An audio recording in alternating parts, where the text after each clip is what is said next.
All right. Well, this is a fun time to be together and a fun format for us to communicate with you all. We've got a lot of questions, and some of them are better than others. When it comes to the first question, we like this one the best.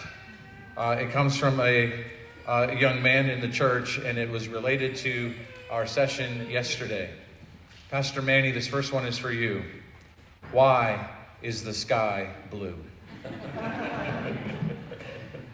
So if you were at the conference, you know where that question is. It's a great question. So young man, I hope you're out there, but let's attempt an answer here. So remember, science is only a tool. It's not a worldview, and science cannot therefore answer why questions. So the question why the sky is blue allows me the opportunity to enter into a worldview, enter into really our understanding that God has revealed in the scriptures. What we know is this: God has created everything for its purpose, and science has actually studied human reactions to color. And one of the most calming, and we might even say healthy, that is, it helps chemically the body. It releases the proper endorphins and the necessary chemistry balance for us to be in better moods, happens to be the color blue. I'm convinced that the reason that God has just the right balance of gases and just the right densities of those gases, which produces just the right frequency of refraction of the photon to give the blue color, short answer is so that you can be happy. Good question. Very good. A question here, I thought this was an interesting one. Why would the fall, or the curse, render man incapable of reaching truth via deduction, while not rendering man incapable of doing the same via induction? You promoted the value of and the change in moving towards inductive reasoning, right, and the limitations of deductive reasoning based especially upon the fall. Would you please comment on that, please? Mm-hmm. That's a great question. Very good. There's two parts to the answer. The first part, I would simply say that very good thinking. I'm grateful for that reasoning. Let's just take it and open it up a little bit in this way. First of all, we need to be careful to acknowledge that it doesn't mean that it's entirely impossible to come to the right conclusions through deduction. So deductive reasoning is still part even of inductive reasoning. So deduction is still part of it. That means human beings still do reason, and it is, but here's the important theological point, that through the fall, we now our minds are defunct. Now, the men and women that I worked with would not like me to say that, those that in the science realm who do not know the Lord, because that's an insult. But it is true, our minds are defunct. But this is what you must understand. Defunct minds mean that they do not function according to their design. I'm fully convinced from the authority of Scripture that the mind is created not simply to do mathematics, but to worship. The mind is created to know and to love God. Is not that the greatest, the first and foremost of all commandments? When Jesus was asked, the first and foremost is this: to love the Lord your God with all your heart, soul, mind, and strength.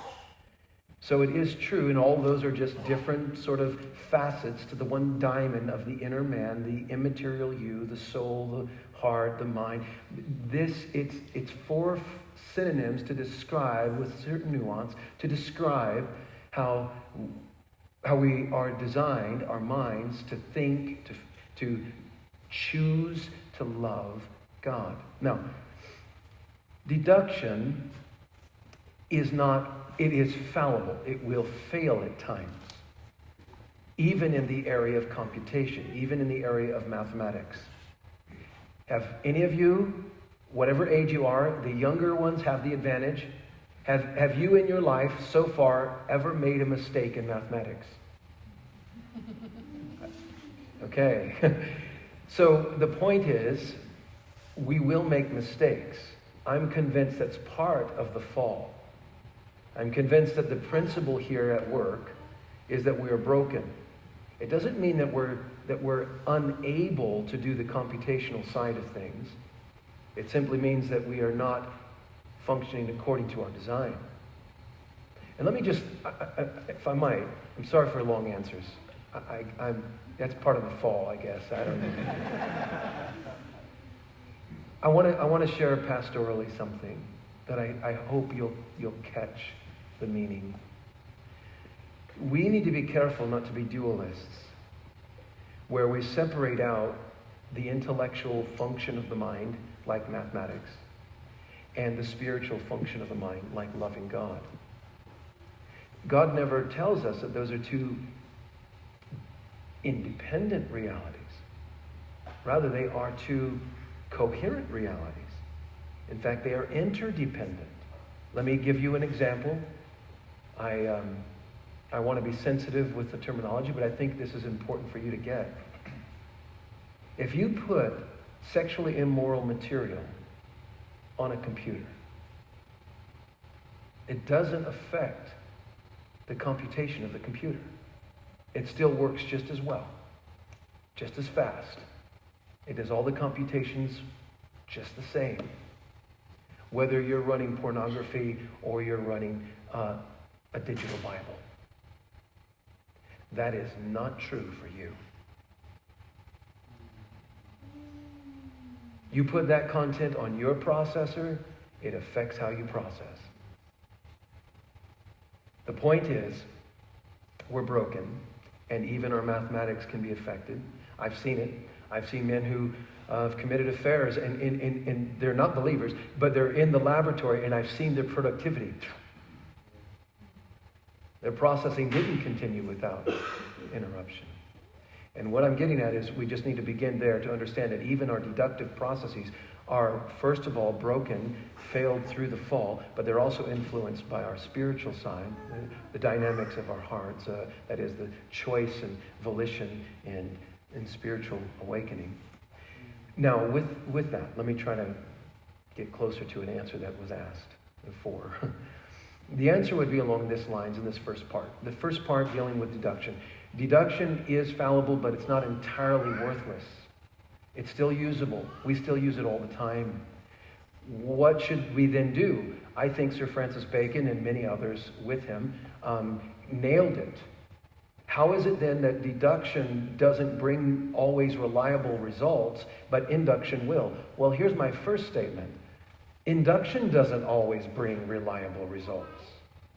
It's just an improved method.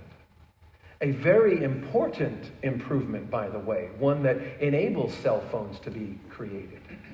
Deduction would never have given you the technology you have today, or the medical discoveries. Only inductive reasoning. Now here's the big why. Because deductive is really born out of a worldview that esteems the mind and its rationality as perfect. That was Aristotle's fatal flaw.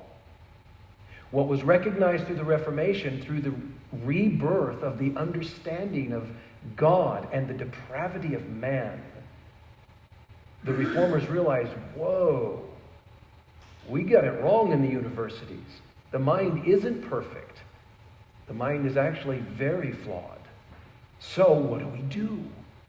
Inductive reasoning doesn't make it perfect. It simply improves it because it puts, like any government is not perfect, it puts checks and balances.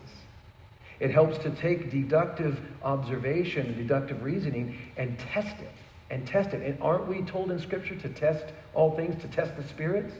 So it's a fundamental principle even for the fallen mind, even that walks by faith. We ought to test. Okay, that's part A. Part B, I'll make this real short. I think it's helpful to go to Scripture and to use the analogy that was given. Inductive science was born out of inductive interpretation of Volume 1. And just mark this. I think everyone in this room would know that there are wrong interpretations of Scripture. So, and even those who use inductive methods of studying the Bible still come to the wrong interpretation, right? So therein lies really the sum of the answer, is that one, deductive is not entirely worthless, and two, inductive is not infallible. We just need to take it and understand. I think it should humble us, and I think we should be encouraged to be very good students, both of Volume 1 and Volume 2. Very good. We like long answers, Sorry. by the way. No, we like... Okay, all right. You have to apologize for something you like. I know it. Very good. I was apologizing that you had to even say that. All right. What do you recommend for a Christian student who is gifted in and perhaps is growing in a love for science, knowing the hostilities faced at the highest levels? Could you recommend for Christian students, or how would you recommend for Christian students to pursue the highest degrees? Do you recommend them to pursue the highest degrees? If so, where should they go to attend for those degrees? Knowing, of course, the issues and challenges and oppositions that we face in your background and some of those types of things, how would you counsel? It's a great question. It's not an easy answer, and I don't think one size fits all.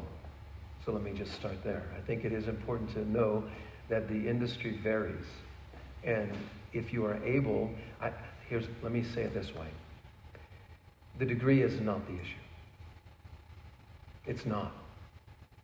It's really the gifting that God gives the mind and your personal responsibility to acquire the appropriate knowledge for the task. Degrees are man-made certificates that are, in principle, very good, reasonable means of trying to measure someone's aptitude for learning and mastering a certain subject. We don't want to discredit that. That's an inductive process itself, and that's valuable. So I'm not speaking against degrees. I have several of them, but I'm also wanting to make clear that the degree is not the issue. I served on a very high-profile team, and I had the least man credentials, man-certified credentials. But I led the team. The degrees of the other men didn't change that. They would send me PhD students from Harvard. I led them, and they had higher degrees than me.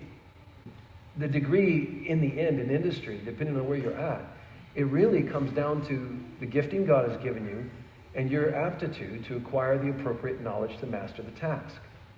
And if you can be responsible and self-disciplined and take it to task, if you're in the right place, and now politics can get in the way, and I'm talking business politics can get in the way. There are social dynamics that can get in the way. People are sinners, and things happen that are wrong.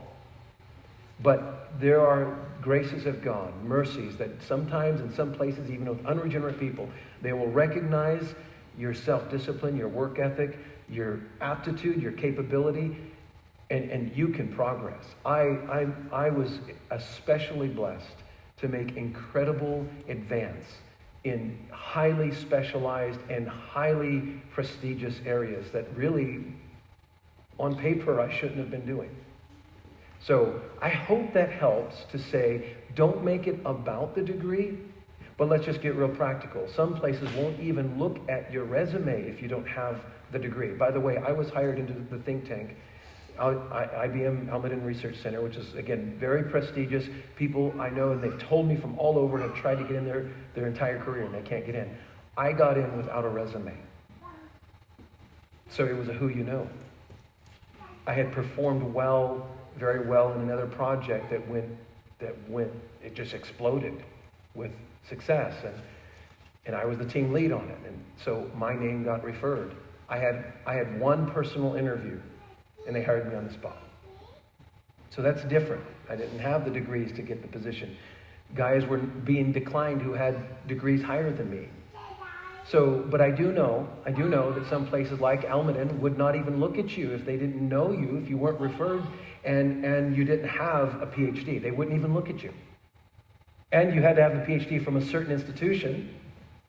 And you had to have also a GPA and or some other form of accreditation. There are other ways that you can be accredited with a PhD. So they would be looking for that too. So all that to say, what institution then should you consider? Well, first of all, I would say make certain that you test your gifting, your interest, and if you have an interest, and if you find that comes easy to learn these things, I would say do it.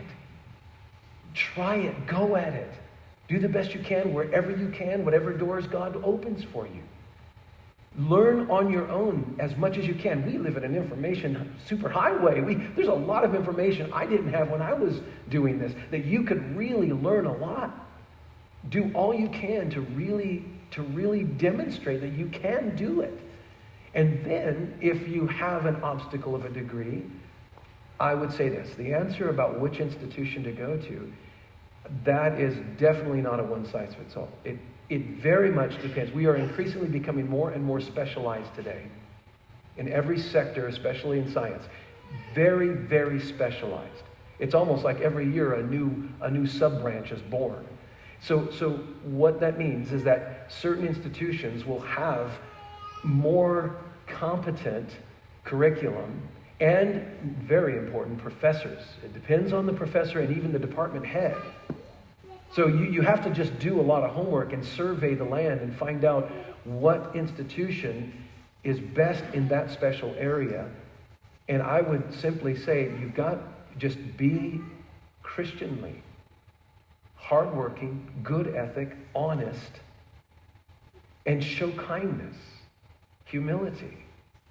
And it's amazing how it will soften even the hardest, prof. If you do that, of course, you're going to be on your knees a lot if you take this serious. But remember, God can turn the king's heart in his hands, and he can take you through whatever. So I would say, just to summarize both ideas, don't make it about the degree. But obviously, education is very important, and some things you cannot get except through institutions.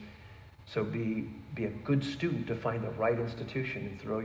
Be diligent to demonstrate and show yourself approved by God. I'll just add one thing to that and then pass it to Jim as well. I think you might be able to add something too. I think the key element, don't make it about the degree. I think the key element is what are you worshiping? And is that an idol for you that you are striving for? That you've neglected, if you've neglected your worldview, if you've neglected Christ himself, and he is not first in your life, then those things can be all-consuming. And you can, and when you give yourself over to those types of things, then you open yourself up for the deception, for evil desires, so selfish desires, and blind ambition to overtake you. And then these other institutions and these other professors can lead you astray from your faith. So your walk with the Lord has to be number one as you go into those things. But Jim? Yeah, no, I mean, we could go all night on this. So all of us, you talked about diversity. Like, diversity in God is the greatest diversity in the world. It is true diversity, unlike what the world is pitching. And so we are each designed uniquely. Number of hairs on our head, our fingerprints, our eyes, everything about us is uniquely designed. And then if you're a believer, you are gifted. So you have design and gift. And a parent's role is to nurture that child and to understand what that gift and that design is to guide them. And we always said this, we would rather have a believing blueberry farmer than a scientist from Harvard. If that's what God designed, that's my role, is to get that young man into that. And so and we think about Christian colleges, they're just as dangerous as universities. So, the solution is to know who you are in Christ, the way he's designed you and gifted you. And parents, your job is to help nurture and find that out by testing. Yes. Back to this idea of what do you like, and getting around people that know that and testing it and seeing if they like it and sticking to it. And that's the key is really, again, if God is going to move you towards something specific, it's going to happen. So, that's the other part, is don't overthink it. I think, I thank you both, really, because I failed to communicate my passion. I'm no longer a scientist, so let me just back that up. Christ is everything. So I was just answering academically. Forgive me for that. Really, please hear my heart. If this ambition is in maybe one of you young men or women out there, you need to come to terms with Christ before all things and make certain that you order every step to Him, to His glory. Nothing will satisfy you outside of Christ. In Christ, you will find satisfaction in things, but we're driven, right? We're driven. So if you've got something here you want to do as a scientist, or you want to, astronaut or something, make certain that it's first all and everything about Christ. And so my answer was just the academic side. But let me speak as a pastor. Christ is everything to me. I would give up 10,000 times of the opportunity I had in science and to travel the world and to write things and make lots of money and to be known. I would give all of it 10,000 times simply to honor Christ. So yeah, if it's digging ditches for the glory of God, if you could be happy doing that, man, praise God.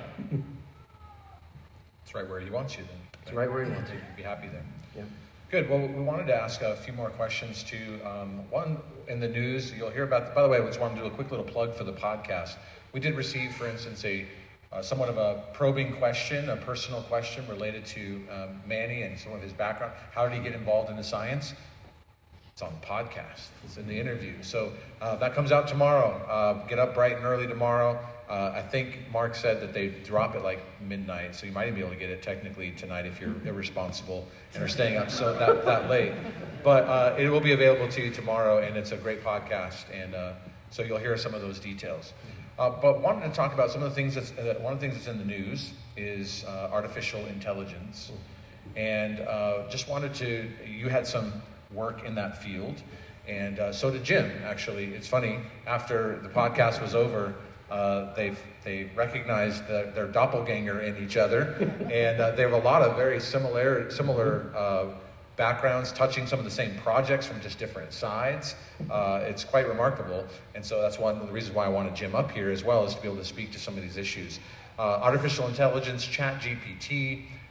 Would you maybe comment a little bit on some of the issues surrounding that, relative to fear, personality? And people are afraid, or people are talking about artificial intelligence gaining personality as it becomes to have more person-like behaviors and quote-unquote thoughts.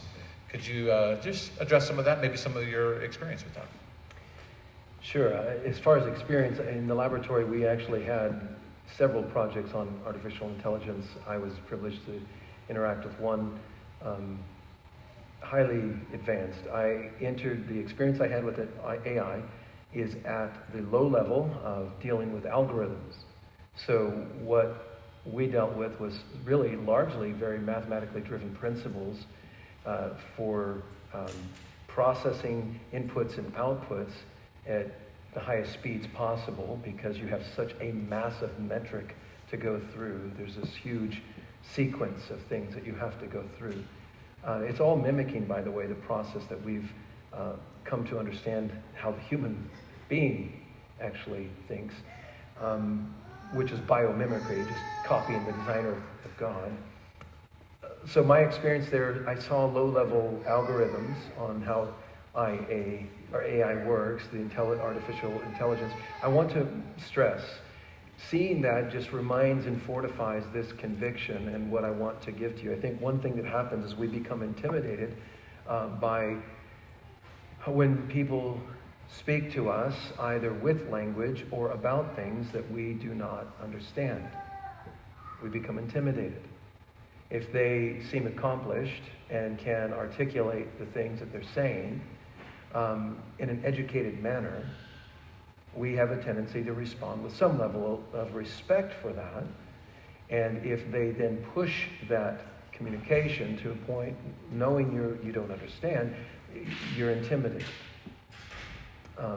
Some of this can be very abstract, very difficult to comprehend, and as a result, many people just sort of fall short of investigating, and they feel inadequate to contend with it or to argue or to dissect it even, to understand it. So they simply have to resort to either rejecting it out of hand or trusting.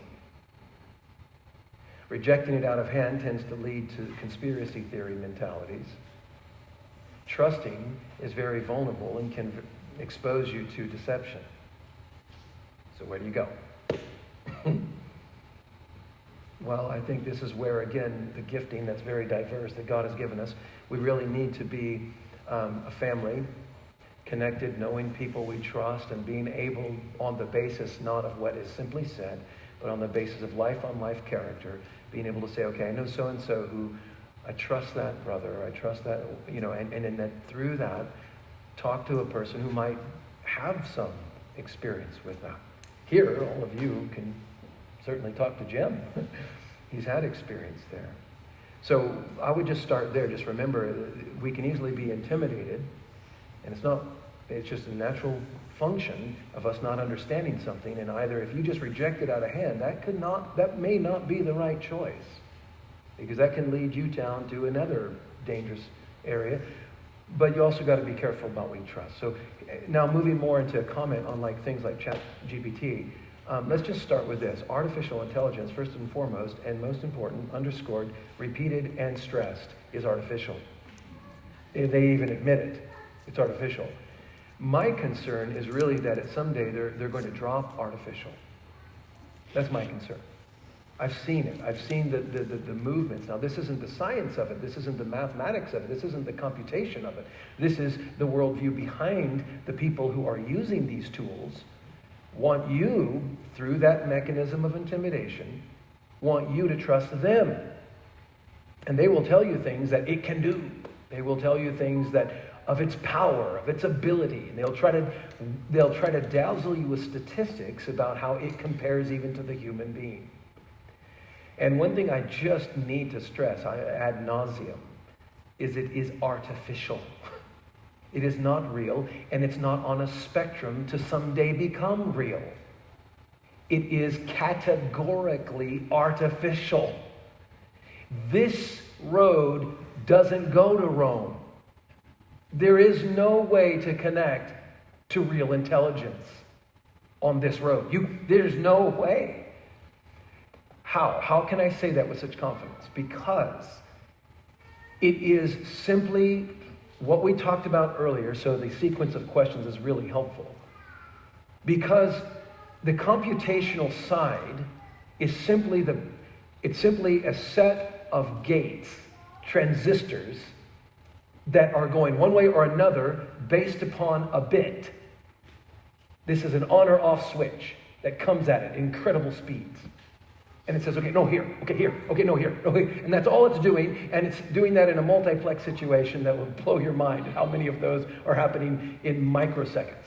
But the point is, all it is processing a signal that's based upon software that's telling it, make it a 1 in this case, make it a 0 in that case, make it a 1 in this case, make it a 0 in that case. And that gives you everything from color to sound to ChatGPT.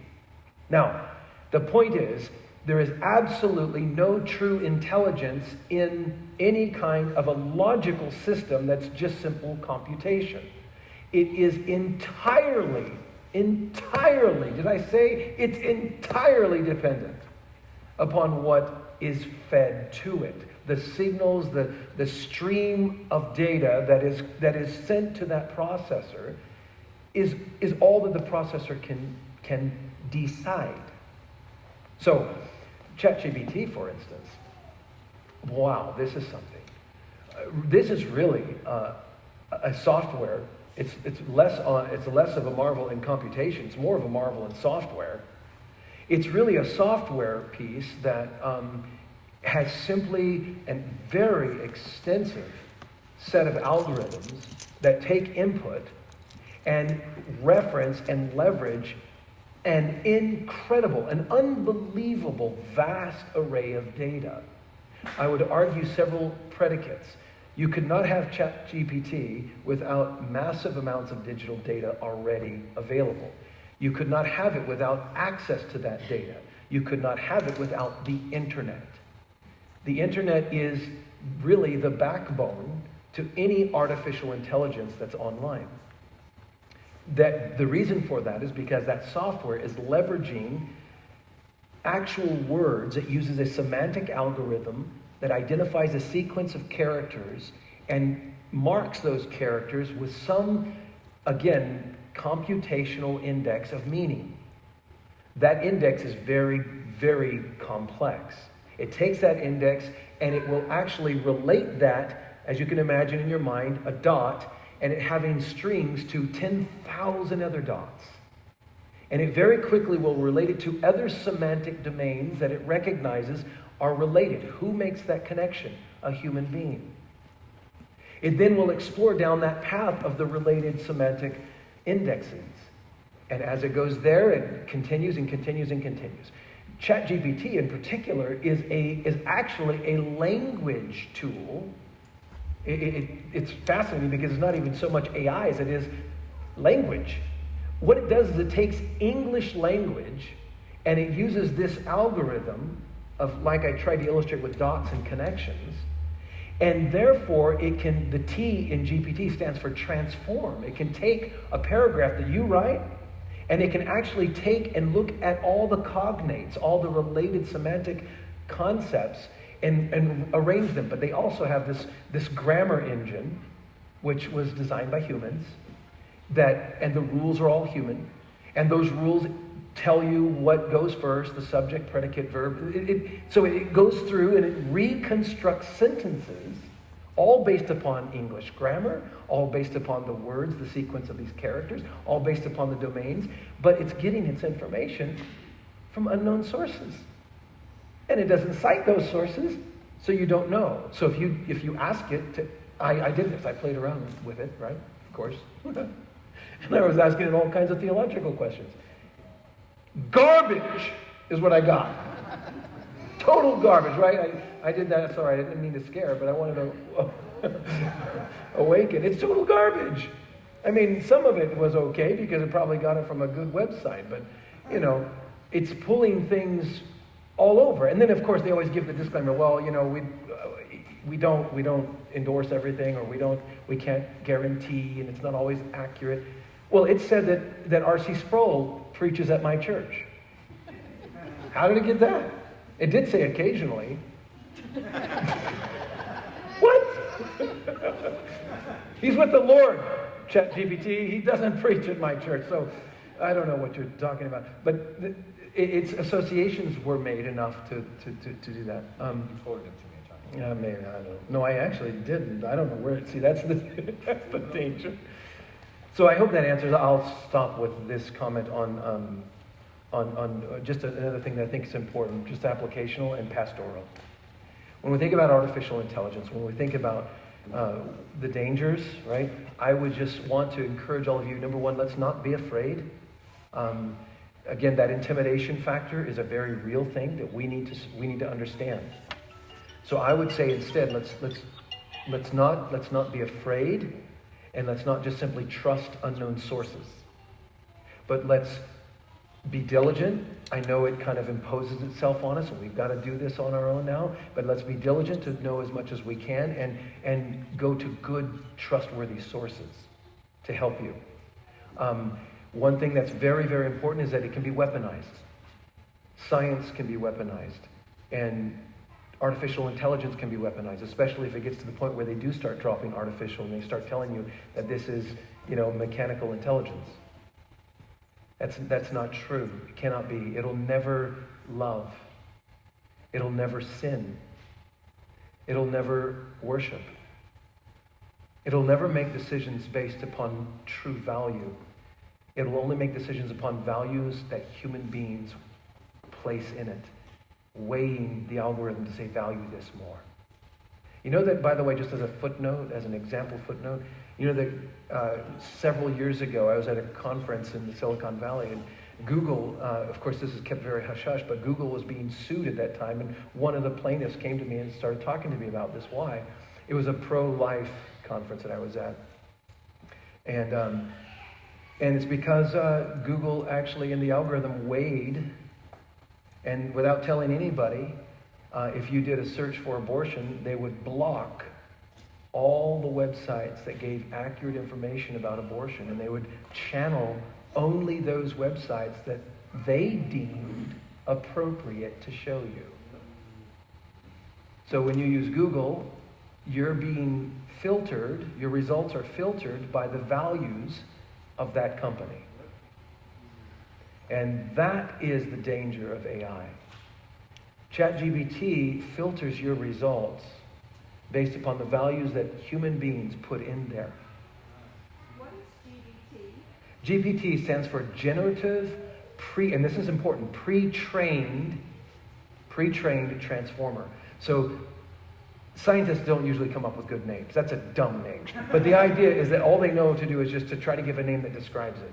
So the GPT stands for generative. It uses a computer to create. You can put a one-line question, one-sentence question, and it can literally write you a 2,000-word essay. So that's the generative part. The P part, pre-trained, is exactly the button I'm pushing right now. They admit it right now that it's pre-trained, that human beings actually, so the personality, right? This is a long answer. I'm so sorry. But the personality part, they talk about it having personality. Well, listen, the only thing that a computer can ever have in the dimensions of any quality of personality is simply a reflection of the personalities that program it. All that ChatGPT do and the pre-training is exactly that. It's placing all those connected dots with weights, and I mean weight, it's just, you think in physical terms of weight, but in the computer you actually put values that say, this is more valuable, this answer is more valuable than that answer. So make sure, when you shuffle it all up, this one is the one that's going to be answered before that one. And that weighing is the pre-training. That's how you get personality. So when you say, write me, a paragraph explaining COVID in the style of, and you can quote a personality. Well, what it does is those pre-trained personalities, they literally have these little profiles. It looks at that profile and says, oh, here's that profile, and here's all the weights of this person would say it this way, or they would value these things. And then it simply uses that as a filter mechanism to get the results. So it's a pre-trained and transformer. Again, I explained that a little bit. So that's what ChatGPT is. My point about the deception, the filtering from Google, the filtering from any artificial intelligence, I would want to argue two things, and I'll stop, two things for all of us to think about. One is just be mindful that it can be weaponized. I'm not saying that to instill fear. Again, I'm trying to fight that fear. We live in a world where God is sovereign. And let's not also take on the mentality that we are not reasonable, and so we just throw the baby out with the bathwater and call it all evil and from the devil. I mean, Satan could certainly use it. I don't deny that. But I also know that it doesn't mean that the technology itself or that the what actually happens computationally is immoral. Instead, I think Christians shouldn't have fear about these things. We should instead be contributors and understand these things and be able to voice and explain and protect and discern and detect when it's being misused, right? And speak up about it. So the deception part is important because it can be weaponized. The last part is just simply this. You know what spell check does to the spelling acumen of the human being? Right? You know what it does? Makes you a terrible speller. Because why do you need to know how to spell the word? Microsoft Word will give you a squiggly line and tell you, and then you just right-click and choose the right one. Anyone know what I'm talking about? All right. That principle is another, and it's a secondary, but it is another concern I have for your generation, for this generation. I mean your generation, but for this generation, for you young people coming up, parents, so I know they might not be listening, so you listen and tell them and think about this. Another concern I have that's not being talked about is when we rely on technologies, the major issue is deception. But let's put that aside for a second. When we rely on technologies that simply do the lookup for us and do the work for us, you know what we bypass? We bypass our minds. When we bypass our minds, it's not just a convenience, and it's not just that we're short-circuiting an exercise of memory. It's that we become more vulnerable to the whole cycle of intimidation. we relinquish the very things that are most valuable for us to defeat deception. We become more, let me say it simply, we become more and more dependent upon it. So when you use spell check for 10 years and you don't exercise spelling at all, you will become so crippled in spelling that you won't be able to function without it. We become like that with our phones and with internet searches. And my last application to that is spiritual. When we as human beings relinquish the value of exercising the mind in learning whatever it is, we bypass our memory and we bypass, therefore, conviction. You will not have conviction over things that are not in your heart. But when you think about, well, I don't know about that doctrine, let me just look it up. Or the history that we went over yesterday, I don't know about all that, but let me just look it up. If that's the extent of your knowledge of it, the conviction will not be there. I find that I read my Bible all the time because, number one, I love God. And through this, by this being richly in my heart, it gives conviction. If I just rely upon looking up Bible verses, I'll never have the conviction. So a secondary but very practical and immediate concern is don't rely on artificial intelligence. Use your intelligence. That last point about conviction is it's worth the drive, that by itself. Praise God. That's fantastic. I'm laughing. I wasn't going to say this, but I'm going to. So my job as a technologist was to sell to people like Manny. And the idea of getting them talking was so easy, as you can tell. And then my job was to simplify it for our engineers to actually build these things, right? So it's hilarious. I just love it. So I'll try to break out. I was set up. We actually worked on the same program. He worked on an IBM chess machine that beat Kasparov. And I was on the other side implementing that into silicon. And you talk about inductive versus deductive. So the first instantiation of that, you had nothing to test against. You're building a chess machine for the first time. And so what they did and what we did was we basically implemented every chess move we could find into the first revision, including Kasparov's. So we implemented every possible move and scenario that was imaginable into that machine. Guess who won? So Rev 1, Kasparov beat it 4-2, beat Big Blue. And so we went back, inductive, we looked at our faults, we looked at the data, we learned from it, and we implemented the ability for this thing to think based on the number of moves and what the pieces could do farther out than what was possible by man. Does that make sense? So man thinks 20 moves in advance, but the computer was allowed to think 50 moves in advance, 100 moves in advance. Yep. Rev 2.0, we actually beat Kasparov. It was First time. 3.5 to 2.5 was the victory. There was one draw. Yeah, so it was really neat to get to know Manny on the other side. So I would break, first off, I would say social media far more dangerous than AI. Far more dangerous. Presently. Oh, absolutely. Yeah. And it's more than them collecting your data. They have an algorithm just for you. So every click, it changes the algorithm. And its goal is to move you to their worldview. So, and every programmer, I've told Kelly this, who's a programmer, their ethics and their worldview is in their code. 100%. So that's a really important thing for you to know is, so it's, again, don't be afraid of it. Use Google. There's nothing wrong with that.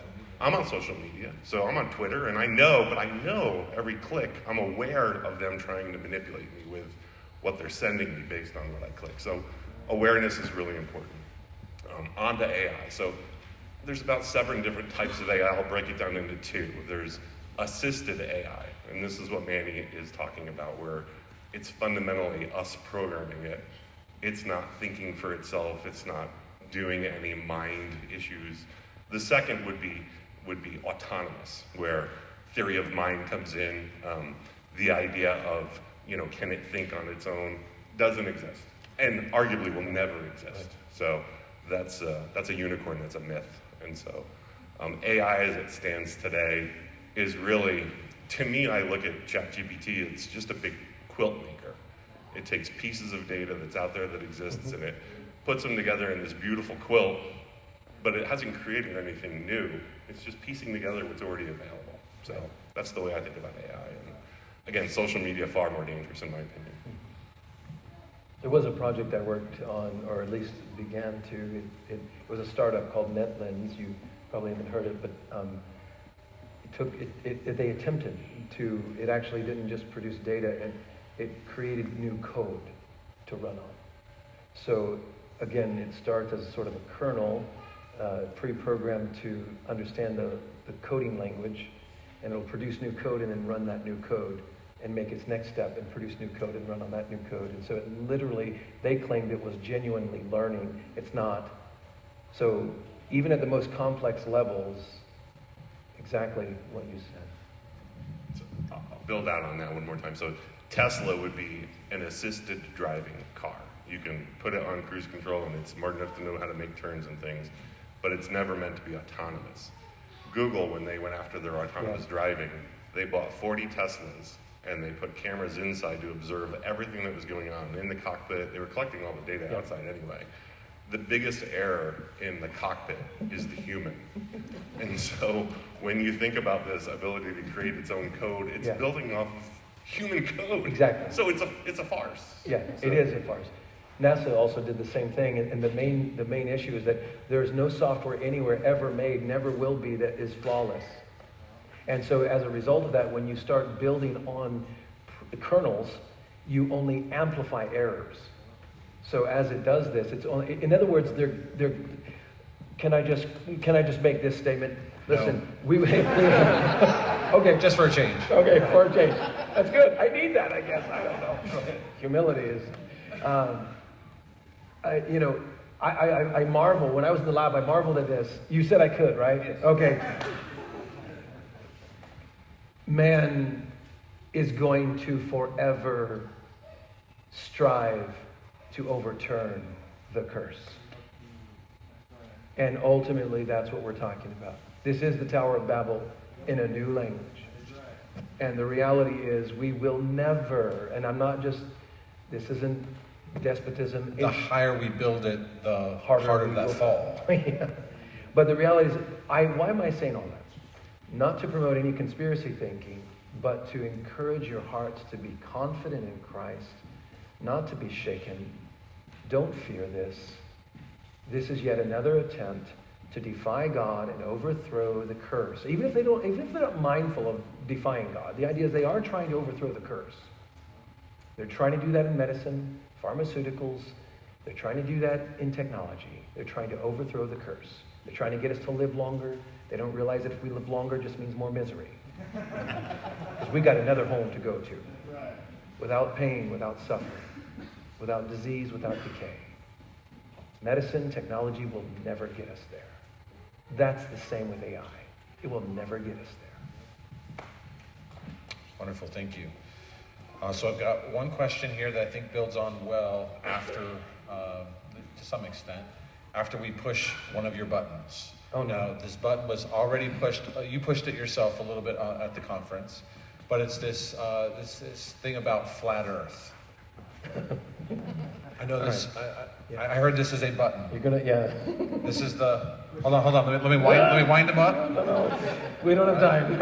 No. Will you just give some more, maybe a little more comment? You elaborated a little bit at the conference. Maybe there's some more things that you'd like to add to this. Certainly there's.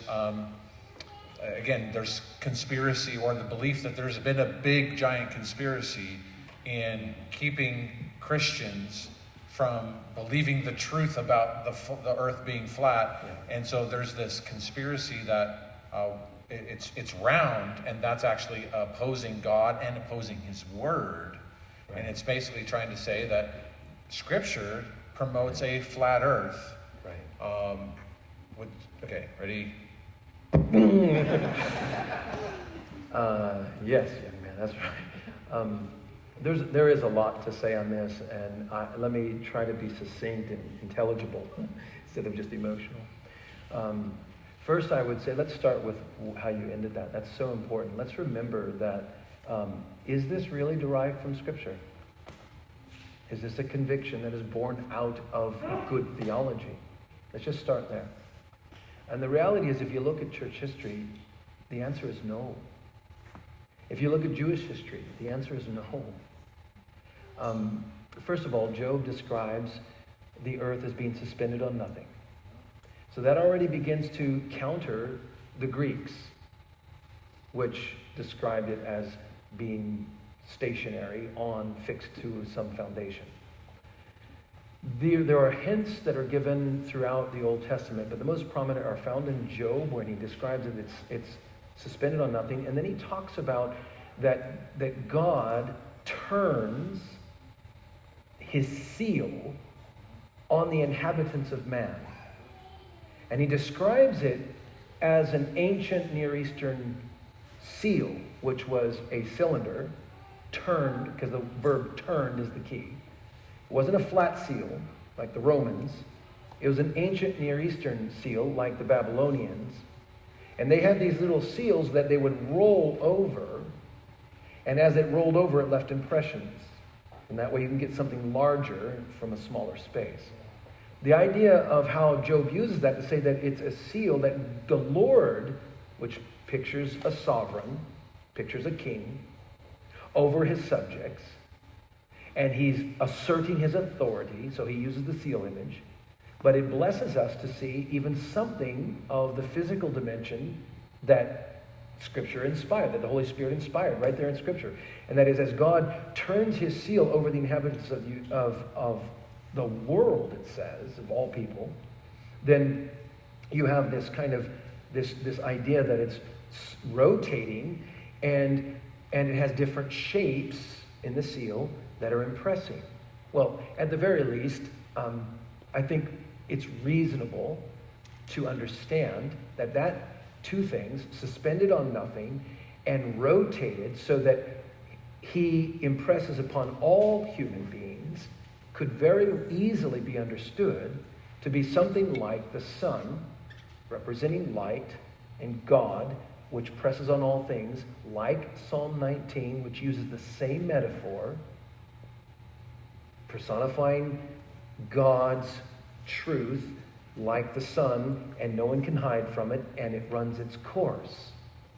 So when you think about now the seal turning, could very well be as the light is hitting and it's suspended on nothing and turning, that very light examines all things, even cavities on the earth and heights, just like the seal. That's one explanation that I think is reasonable. It's reasonable. I think the more powerful thought is that literally the word in Hebrew that Isaiah uses, he calls it a circle, right? You see it in the translations that the Lord looks upon the circle of the earth. Well, that word in Hebrew doesn't just mean a circle like a two-dimensional circle. That's the same word also for a sphere. And if the Lord is looking upon the circle of the earth, why would it be sphere/circle if it were flat? It would be a disc, but why would it be a disc? There's no reason for it to be a disc. There's no other explanation for it to be called a circle. But it would make excellent sense if indeed the understanding was that, like the sun, from the perspective of the sun, the earth is a circle. So you start to mount these together because the Scriptures aren't intended to teach us precise astrophysics. They're intended to reveal God and his will. But they are trustworthy and true, and they will prove to comport with reality. So as you begin to see these little blessed nuggets of hints, I think you have to approach it that way, and then you begin to realize, oh, this makes perfect sense. And you jump over to the New Testament, and you find things like Jesus in Matthew 24 saying, you know what? The day of the Lord is going to come like a thief in the night. It's going to come when you don't expect it. And he says this, he says, on that same moment, not the same period of time, but that same instant, one will be in the field, or two will be in the field, one will be taken. At that same instant, two will be in bed, asleep, and one will be taken. Okay, that is not common, that you're out working in the field and people are sleeping at home. But it does make perfect sense if on one side they're in the day and on the other side they're in the night. And at the instant the Lord comes home, doesn't matter where you're at, and it might make sense, that's what his stress is. Doesn't matter where you're at. If you're on this side of the globe or on that side of the globe, one of you will be taken. Well, the point is one out of the two. The emphasis is that those who are in Christ, wherever they are, if it's day or night, on the same planet. So I think there are clear indicators. Now, what about the language when it does say, but doesn't Psalm 19 say that it comes out of its chamber and rises and runs its course? Doesn't that really indicate that the sun itself is going over the earth? Whether you take geocentricity or flat earth theory, you make that argument? Hold up. You know, if you turn on the news tomorrow morning, they're going to say the same thing. Sunrise is at whatever. Well, hello. We know that the sun doesn't rise. But they still say it's sunrise. What is the point? It's just language. It's the use of language. You've got to understand and appreciate language. Look, when you come to a stop sign, you stop, but your pistons don't. They keep going. You might be moving in your car. The stop sign is relative to what? It's relative to the car's motion at that point. It's not relative to everything. So the point is, we know that. We don't ever question. If the kids don't stop moving at the stop sign, the stop sign refers to one thing, and we know that. We all know that. We know that it's relative to a certain thing. Anthropomorphism is a way of describing some phenomena that relates to the vantage point or the viewpoint of the human being. And doesn't that make great sense that God would so graciously condescend to us, to speak to us in ways that we would understand without great complexity? And can you imagine how difficult the scriptures would be if he had to explain to us the solar system and the galaxies and how the sun works before, in a sentence? It's impossible. It's just ridiculous. So what does he do? He speaks to us like we would speak to a child. Don't go into the road. Why? Well, namely because I told you don't go into the road. And then secondly, because cars go on that road. That's all I need to say. I do not need to explain that the metal oxide in those vehicles weighs about 3,500 pounds at a velocity of 30 miles per hour, impacting your precious little body will result in... I don't need to explain that. I just say, don't go on the road. There's cars. Makes sense? God does that with us. So he doesn't need to explain heliocentricity. He doesn't need to explain, the orbit and rotation of the earth. But I think he gives us hints. I think I said we need to start there. The Bible does not teach flat earth. Let's just make that. That's my point. The Bible does not teach it. Now, what about flat earth? What does it come from? Well, it actually, this is where I get passionate.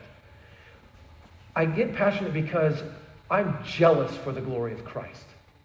I'm jealous that he would be made known. I want people to bow to him, to know him, to love him, and to serve him. I want everyone that we encounter to recognize their maker, to bring glory and honor and praise. He is worthy of it all. But when people who profess his name and then effectively act in a manner that can be belligerent, that can be closed-minded, and I mean closed-minded in the way that they're not willing to reason, they're not teachable, they're not reasonable. They simply want to assert their own convictions. No one will tell them different.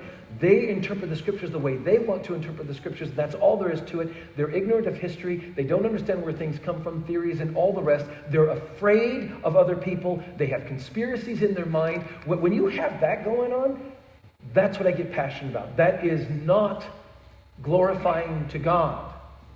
That does not make and demonstrate and show him to be truly the maker of all reason. When you got a scientist or when you got an astronaut who has actually gone out of... Now, of course, a conspiracy theorist will say they never went out, okay? But if you've got an astronaut who's gone out and got pictures and comes back and you try to tell him the earth is flat, what kind of credit will that bring to Christ?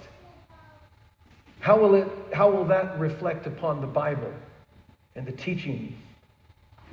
You see, what we need to do is always remember we're representatives of someone who is so worthy. Let's make sure we're very humble, we're very careful to do our homework. And that's where I'm most passionate. Don't misrepresent Christ. And the flat earth issue, my last point on that is this, that it was a created dogma to discredit Christians. The problem with it is it was on the side of the naturalists who hated the Christians. And again, it didn't begin until the 1890s. You're not going to find flat earth controversies before then.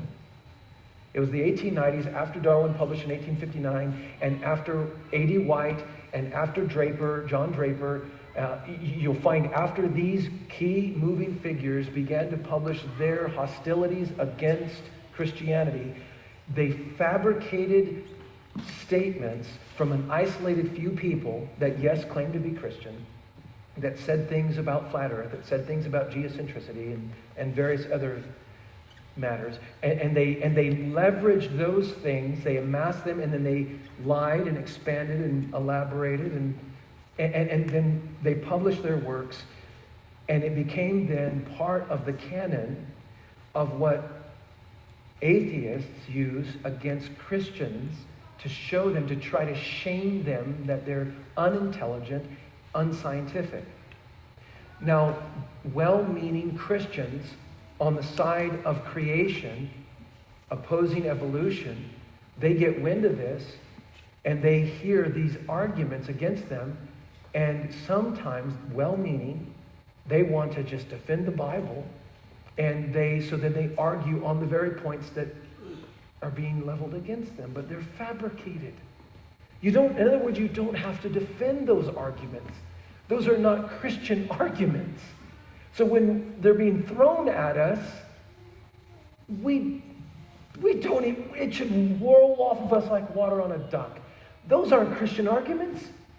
Those are arguments you made up. You're blaming us for that to make us look dumb. So we need to understand that. I hope that explanation helps. I wanted to touch on something that you had brought up even in the conference. And it's sort of based on accepting the premise that there is a war between the Bible, the war between God and Christianity and spirituality against science. Right? That myth. Right. That they are at war. And so assuming the war, then science is not to be trusted. That's the great conspiracy is in trusting in science. We can't trust scientists, observation, things that we will deny our eyes as we claim that the Bible is true. Does that make sense? Yes. And so there's that element of kind of that I'm at war. I'm engaged in a warfare here, and science is the enemy. Yes. Because. And part of the challenge is because we know that it can be weaponized. Yes, exactly. Right? And because there is fear, or because there is a lack of knowledge and education in that area. And so I think there's some of that. Any other further comment on that? That was excellent. Move on to the next one. That was excellent. All right, one of the other things we wanted to talk to you about also is this issue of, shall we say, climate change. Global, whichever one you want to talk about. Global warming, how about climate justice? Supposedly, the science is settled. You knew that, right? There's a consensus. There's a consensus. All these types of things. And after we turned off the podcast, we talked about this a little bit. And you even mentioned some of your background. And one of your loves was, one of your favorite classes, you said, was in meteorology.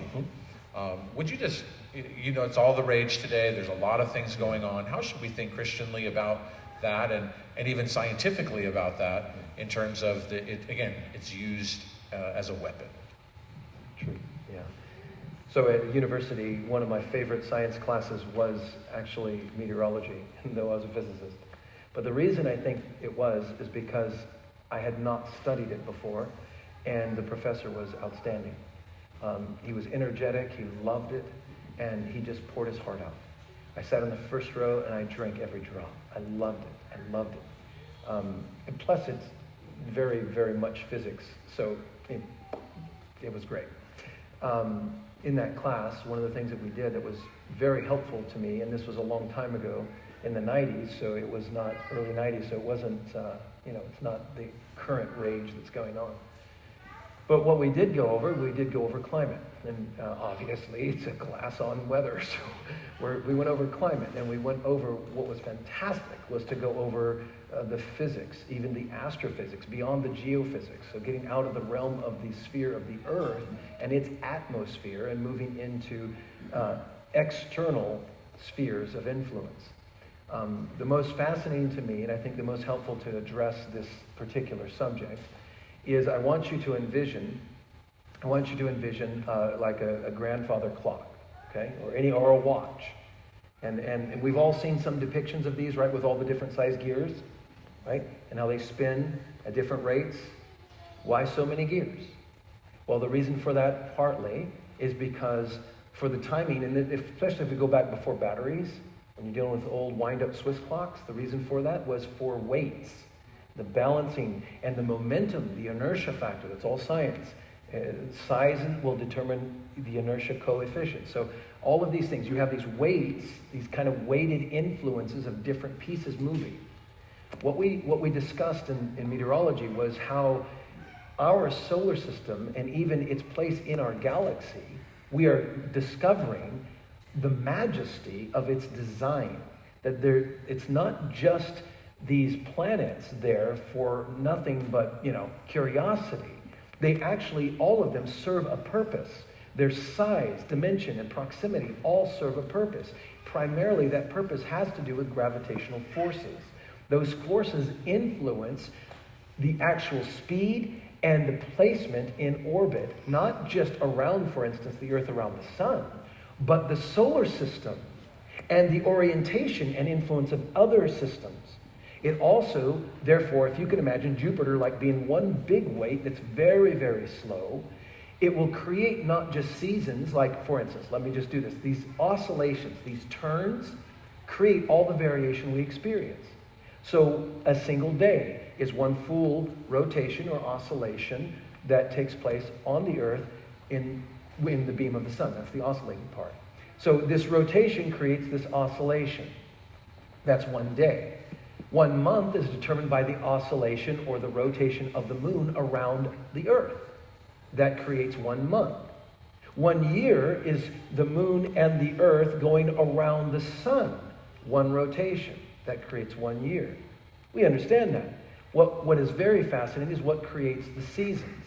Well, the seasons are determined by our axis tilt, but they are also determined upon the other bodies, the celestial orbs, we call them planets, that are around us because they are all timed differently. So Mercury goes around several times before we make a year. Jupiter takes several years before it even makes one rotation. So what is the point? That varies. God's design for diversity.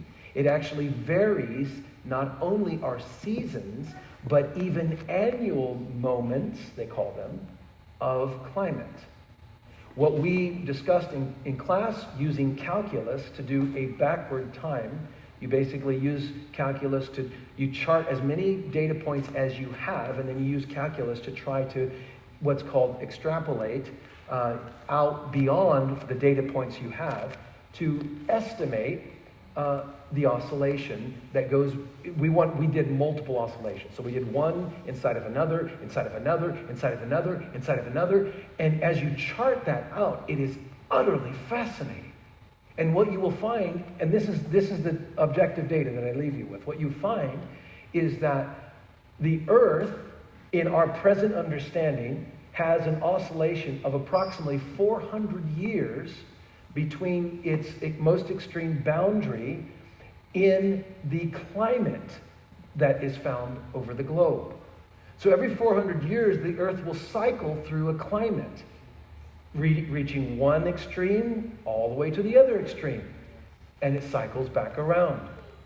These factors, we're talking massive factors of massive forces that are truly much more of an impact than our aerosols and our manufacturing.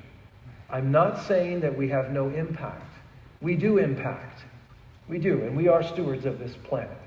But there have been plenty of examples where in short periods of time, amazing restoration can occur.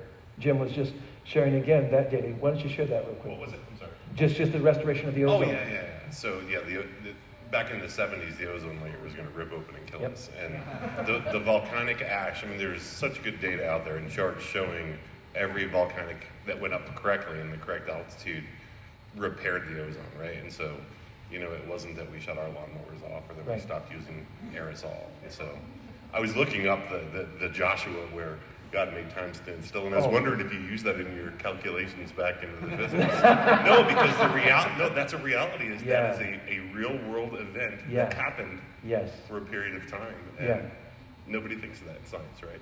I did. I was challenged on that. That was a good one. Yeah, we didn't do that in meteorology, though. Sorry. But I hope that helps. Just think in terms of oscillations, inside of oscillations, and you should expect variation. And you're going to find one extreme to the other, and those forces, like I said, we're talking massive forces.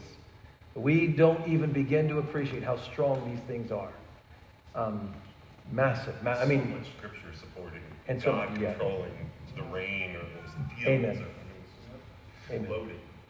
So maybe just a little bit here. Would it be accurate to say that 400 years there's a trend towards warming, and then we go towards a trend towards cooling?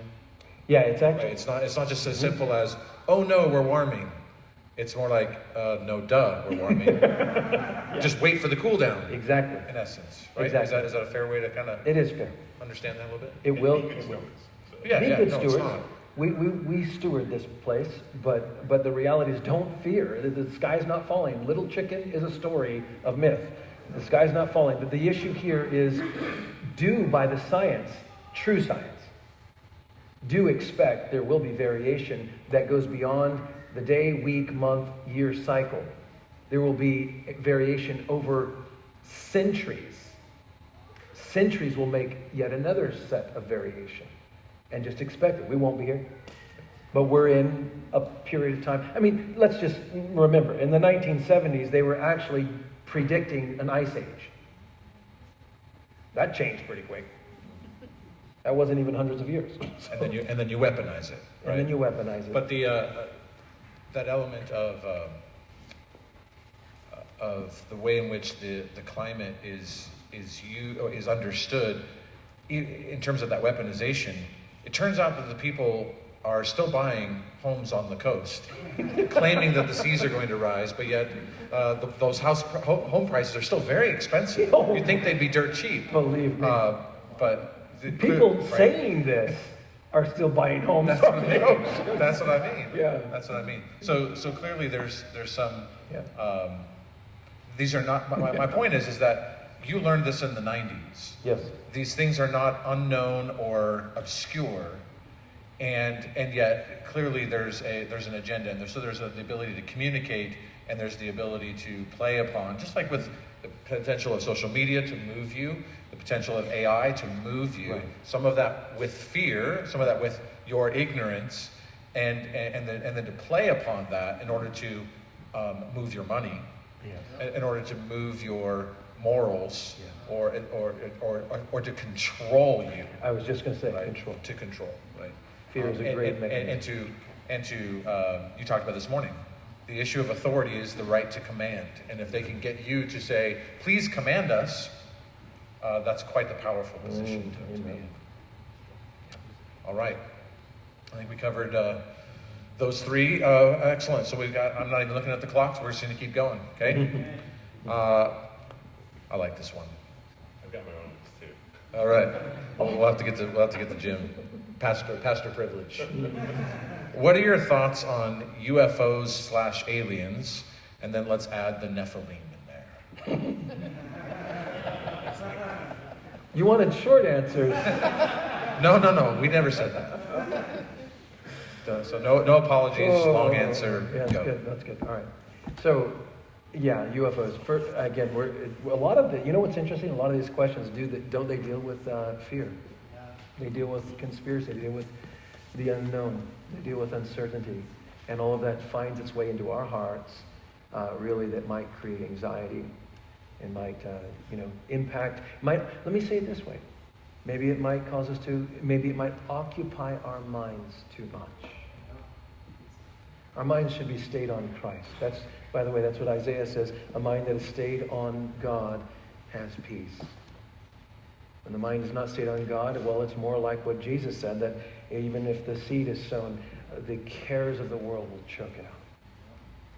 So let's just remember, there's a lot of things out there we could talk about that could really instill anxiety and fear, a lot of uncertainties and unknowns, and that's why we, of all people, should have stable peace, encouragement, and strength to say we serve a great God, sovereign, and we can rest at night.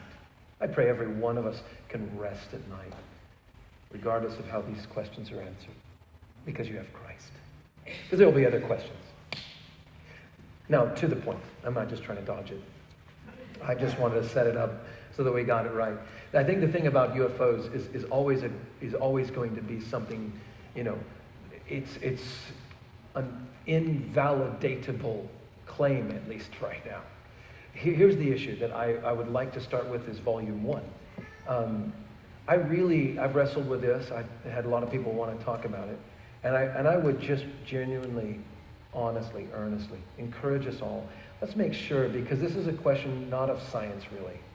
This is a question of worldview. So let's be sure that our worldview is leading us.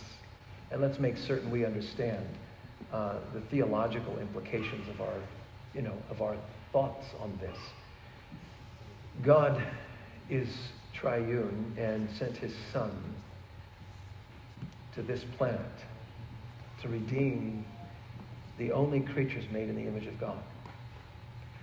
That's enough theology for me to say I don't need to be worried about something that might have life outside of this planet. I do think, though, there's something that we probably should consider. We need to be reasonable about this. There have been lots of claims. Lots of videos that have unexplainable, minus all the potential for doctoring the video through technology. What if there is something out there?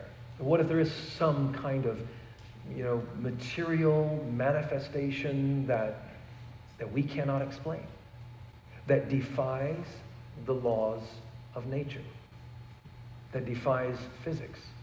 What if there is something? What would you? I'm going to play the what if card, because I want to make clear we don't know, and I'm not going to bite the bait of conspiracy, and I'm not going to trust just what the government says either. I'm just going to be true and say we don't know, and I don't know anyone I can trust that does know, because I don't think anyone does know. So here's the point. So what do we do when we have something like that? We don't know. Let our theology lead. I think we need to have a high view of humanity, and you get me right on that. I'm not saying a high view like, there's semi-good. No. Everyone, everywhere, without exception, is really and radically corrupt and culpable. Everywhere. Period. Everyone needs Christ. That's not what I mean when I say high view. High view means we're not just animals. We're not like anything else in creation. We are made in the image of God, and that is sacred. It is precious. You're a human being, and that is an incredibly precious thing. You have inherent value to God. People take that and do wrong things with it, but it doesn't mean it's not true. You are made special. And that means when we talk about UFOs, God saw fit to not make a single mention about alien life. And so I don't even want to entertain that. But let's say what happens then? What do we do if some physical thing is demonstrated in our realm that defies physics and defies the laws of nature? What would we as Christians do? This is where I get concerned, because I do think the best theory that I have read is that indeed this might well be one of maybe the main doors, channels through which global deception could take humanity, and that being demonic. How do you defy laws of nature? How do you defy physics materially? You can supernaturally. And God has already forewarned us through the Apostle Paul, writing to Thessalonica, that you know there's going to come a time when the Antichrist comes and he will do signs and wonders. Signs and wonders. Beloved and friends, that's miracle. That is beyond physics. And that is a material manifestation of such things. So, what if those signs and wonders potentially could be, look, we have evidence. You could see it yourself. This thing can accelerate. This thing can come from outer space. This thing can travel. And, by the way, it's here to save us. Come, follow. I would say that would be that's the thing that's persuaded my heart the most, to say, if there is ever any genuine physical evidence, my first inclination would be to say, I know particle physics, and I can tell you that, could I share that little bit? I talked to you? Yeah. All right, so there's something in are you guys okay? This is going to be exhausting to you, but there's a little bit on particle physics I'd like to share. So this part's good. So when the other part wasn't? No comment. Okay. All right, so in particle physics, I'll just try to get right to the main point. What happens when I do this? Ready? I'm going to clap. You ready? Did you hear that? What do you think that was? Why did someone tell me? What do you think that was? What did you hear? Sound good. How was the sound created? Okay, two hands in.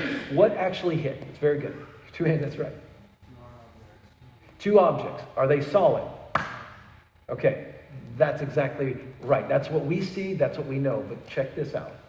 What you're actually hearing is the compression and refraction of sound, not from solids compacting, colliding, but rather from forces.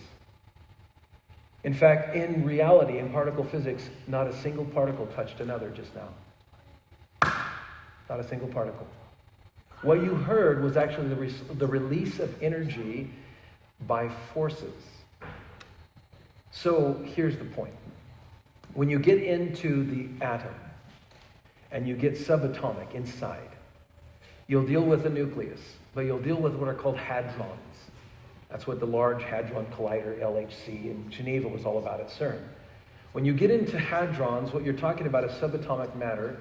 Some of them are subparticulate, like leptons, neutrinos, those kinds of things. How are they held together? They're held together by forces. There are four fundamental forces in the universe. When you get down to hadrons, you're talking a force. Watch this. A force that is 1 times 10 to the 38th power. 1 being the reference of gravity. Universal gravitational force is 1. A hadron force is 1 times 10 to the 38th power. That's inconceivable. 1 with 38 zeros behind it. Now, that force suspends, let me give you an example of the space that's in a single atom. Let's just take a hydrogen atom. It's the simplest one. It's number 1 on the periodic table of elements. It has 1 proton, it has 1 electron. Let's just take that little guy and let's just think about this.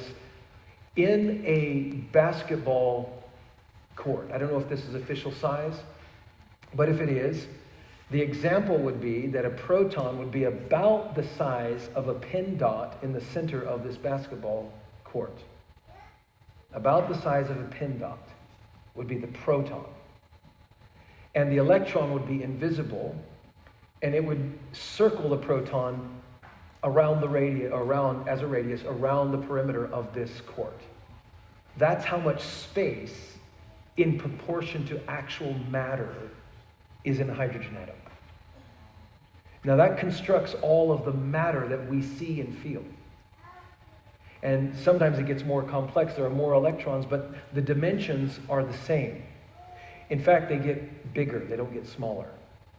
As you add electrons, God in his mathematical genius, and I love this because Jim and I were just talking about math and how fascinating. When you get down to, nuclear physics, you start to realize math is unbelievable. The material, they used to call them valences or shells. Now they were called valences. These are these are loose bonds, more or less, because there are other forces that deal with that. But these electrons, they only mount up so many on the first valence, then you have to have another valence, and you have to have another valence as you keep adding them. So the space gets more and more and more and more and more. Another example would be a baseball. Take a baseball in your mind. A baseball would be the proton, and if you had a hydrogen, you would have 1 mile radius to the electron from a baseball size. 1 mile to the nearest particle. So all that to say, what holds all that together? What is the hadron force? 1 times 10 to the 38th power. This, right now, scientists are calling these quarks. These are unknown little phenomena that basically act like rubber bands, these forces that hold the actual real particles. By the way, is a difficult thing to say. But I love Aaron C. Wall. You'll love this, right? Because you guys have seen him. So Aaron C. Wall personally came to our church and gave a lecture. He is right now the foremost authority on black holes. He's currently in residence and teaching a 3-year series at Cambridge University in the UK. So Aaron C. Wall, he's, again, just the most brilliant mind in astrophysics to this day. And he is a born-again Christian raised in a Brethren home. So there you go. You can be an actual Bible-believing Christian and reach the highest heights of science. So Aaron and I were talking about this and about black matter and about black holes and about, these kinds of things. And my point is just to say, when you get particles in that proportion so far apart, you see, that's where you get stasis, it's called. You get a stable functioning system.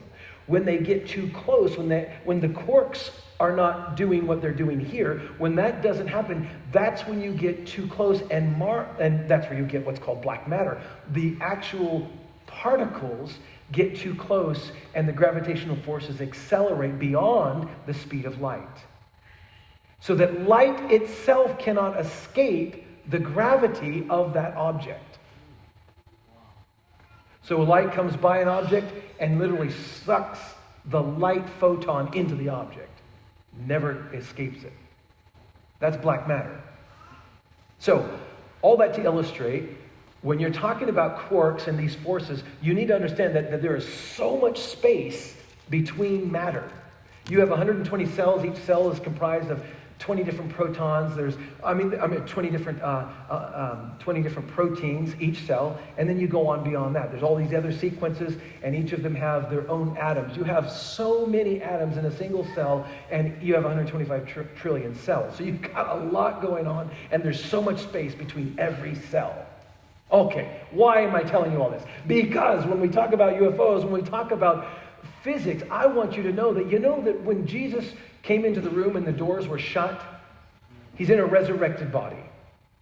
And I do believe, and I'm a physicist, and I do believe that he literally went through the wall. How did he go through the wall? Well, I'll tell you, mark it down, don't misquote me, absolute divine miracle. It's totally a miracle. Don't forget that, because now I'm going to tell you something else. That's not contradictory. It's a miracle. What I'm going to tell you is, most stunning of all is it's possible in physics because of what I just explained. There's so much space between every atom in our bodies and every atom in that wood and every atom in that steel beam. There's so much space that in physics, if you could manipulate the quarks to allow an alignment of the forces, you could literally walk through the wall. Now check this out. Even unbelieving scientists, I've talked to them about this and they agree. If there was a way that you could align the quarks like you would align any blade of some sort, that they would mesh, you could literally have two solids pass each other.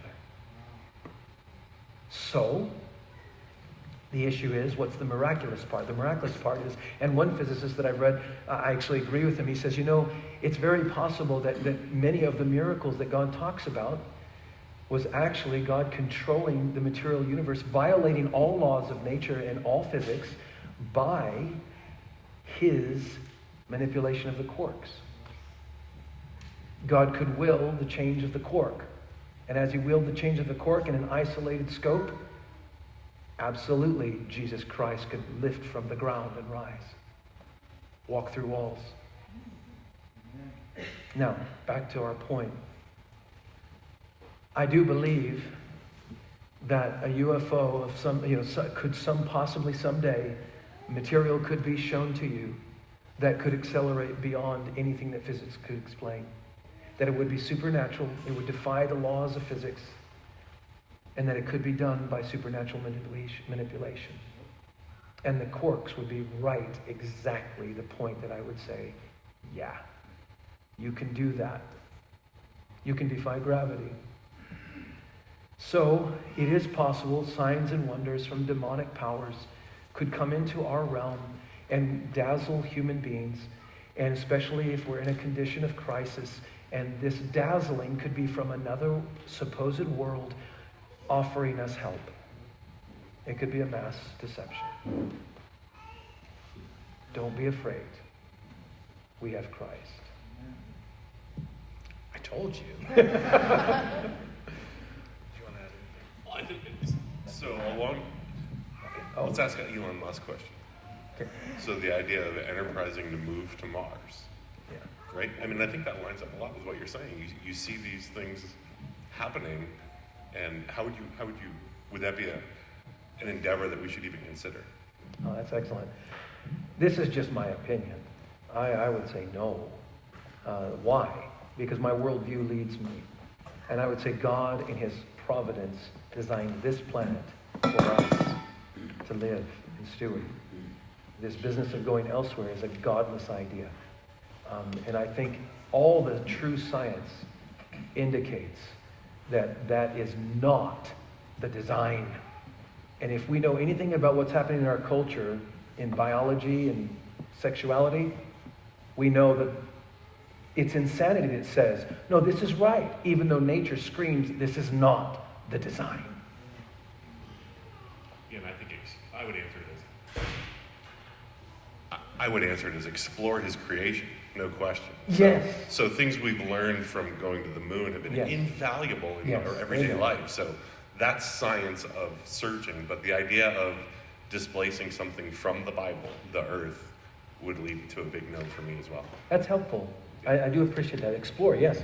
I mean, I remember we didn't directly contribute, but our team was definitely involved in the business of when Rover went to Mars, right? So IBM Research did that. We interfaced with Watson.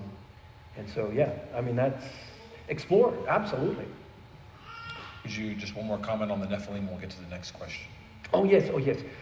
So Genesis chapter 6. I think that's worthy of taking just a quick look at. So in Genesis chapter 6, you have this interesting, unique, only time mentioned situation. And it does create a lot of question. I think it would be appropriate just to see a little bit of the context. So what we find here is this.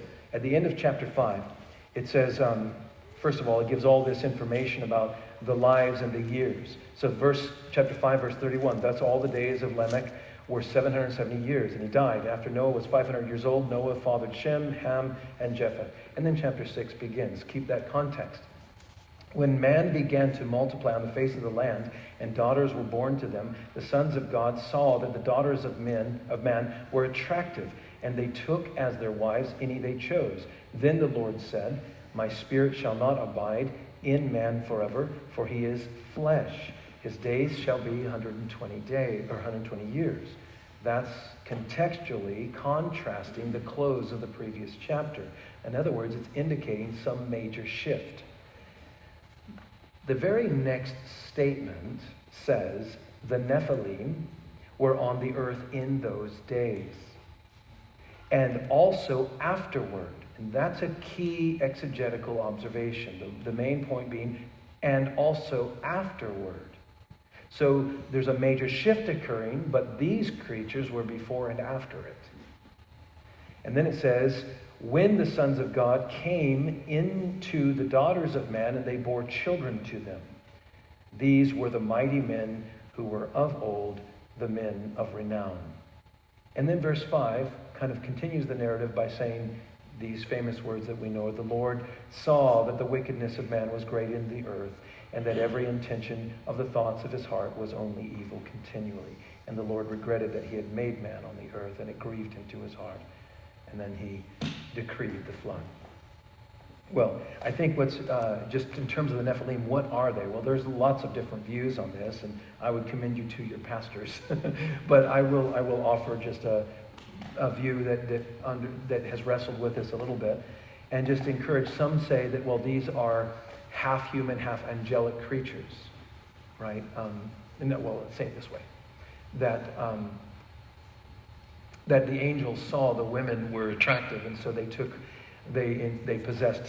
possessed men in order to experience relations with them.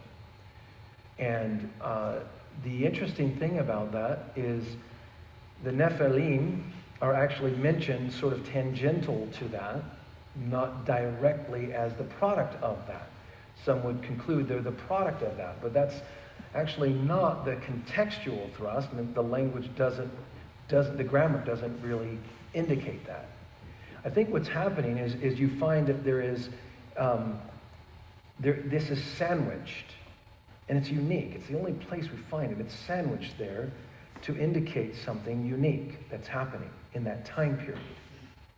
And I think the uniqueness was certainly that angelic creatures did, seek out women in that way, and that did happen. And I do believe that it's very likely that Jude is referring back to them when it says that they went beyond their proper domain, and as a result, God imprisoned them. So yes, I think that's happening. So the angelic thing is there. What I'm trying to get at is I don't think the angelic thing has anything to do with the Nephilim. And the reason, so some people again say that they were the children of that offspring, and therefore they are, somehow partial angel or something. And I'm not convinced by the text on that. I don't think the grammar suggests that. I think the point is it was before that and it was after that. And that the point was that these unique creatures spanned that major change and shift that God brought about. Well, what happened to them? I believe that they were part of the created order that died in the flood. And I think the main point of mentioning them at all was sort of a punctuation on how you had, in this antediluvian world, you had, I believe, dinosaurs at that point, massive reptilian creatures.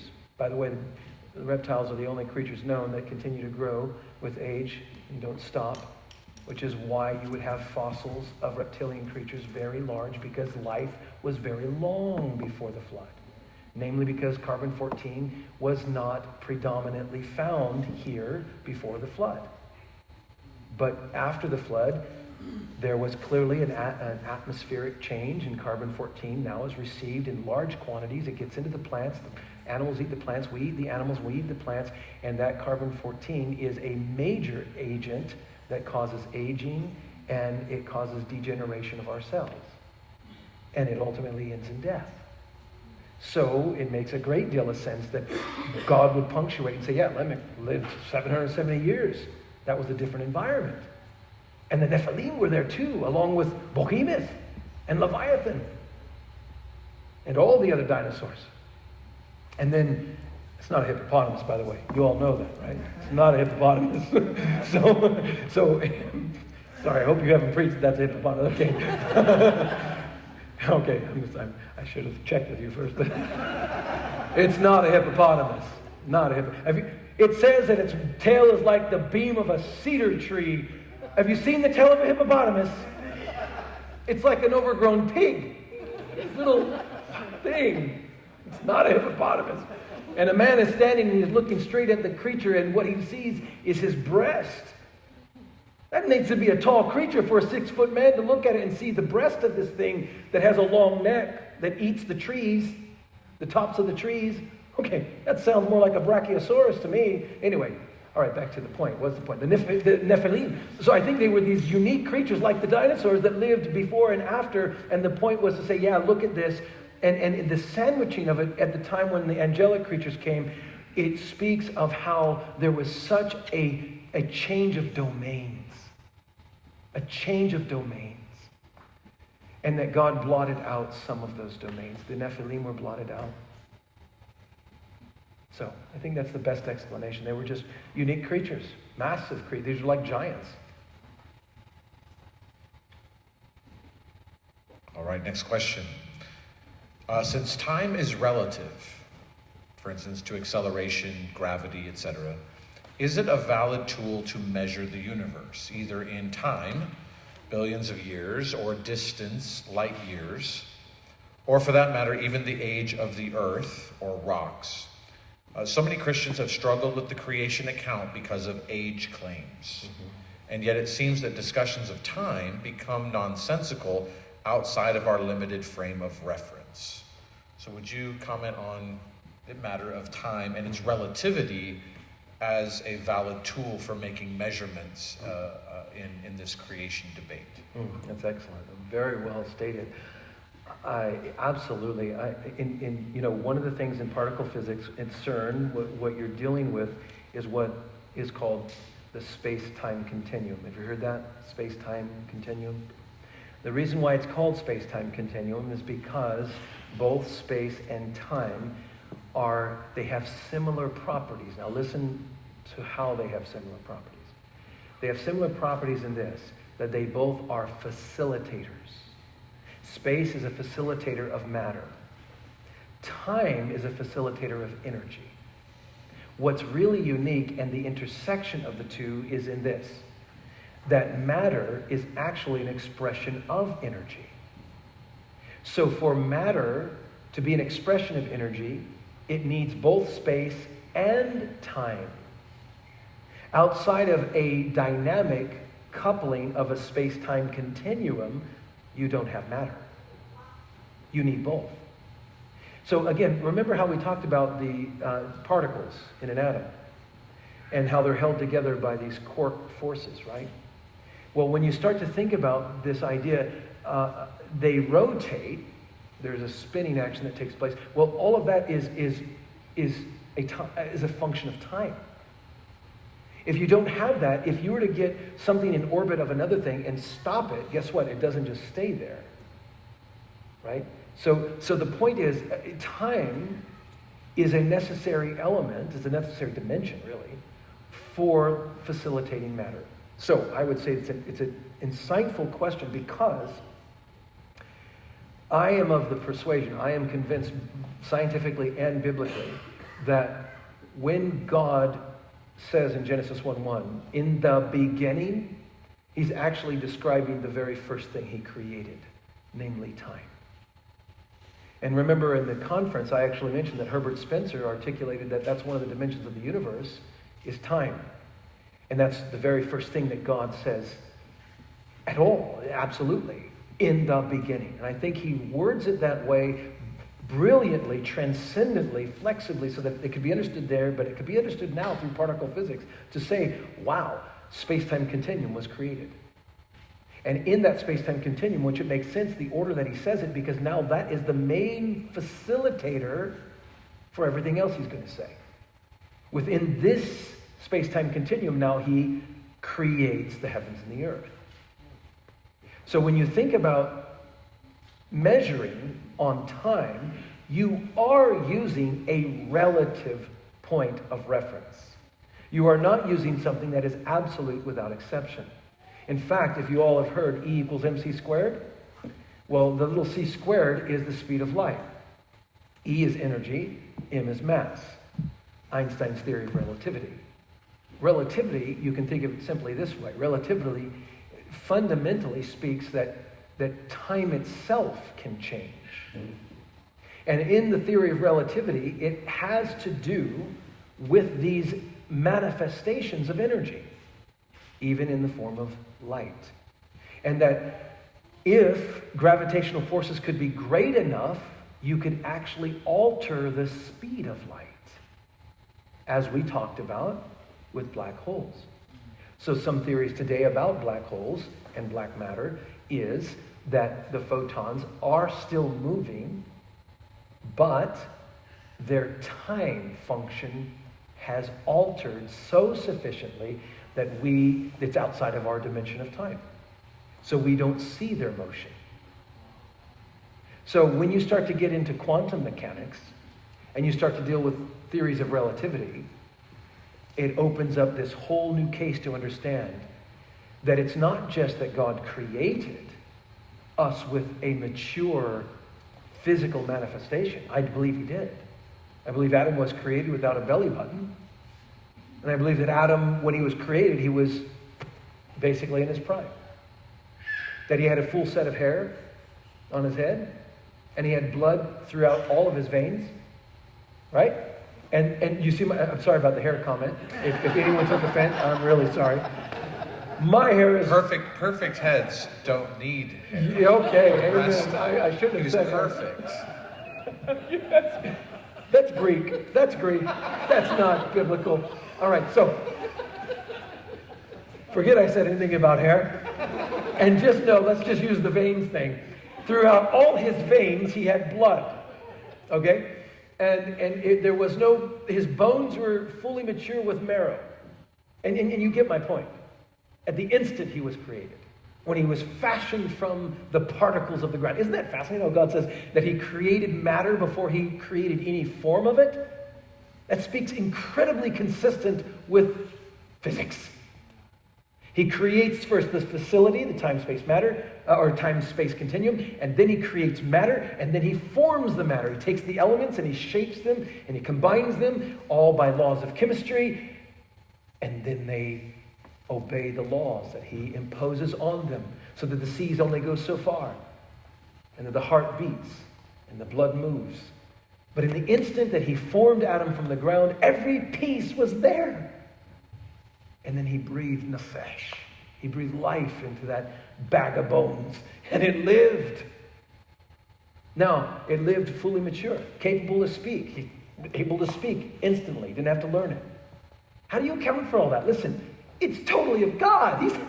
We have a low view of God if we don't think that God can just make everything at once like that. And I do believe there's absolutely no merit in the argument of redshift or any kind of concept that, well, the stars are too far for their light to reach the earth. It would have taken 20 billion years.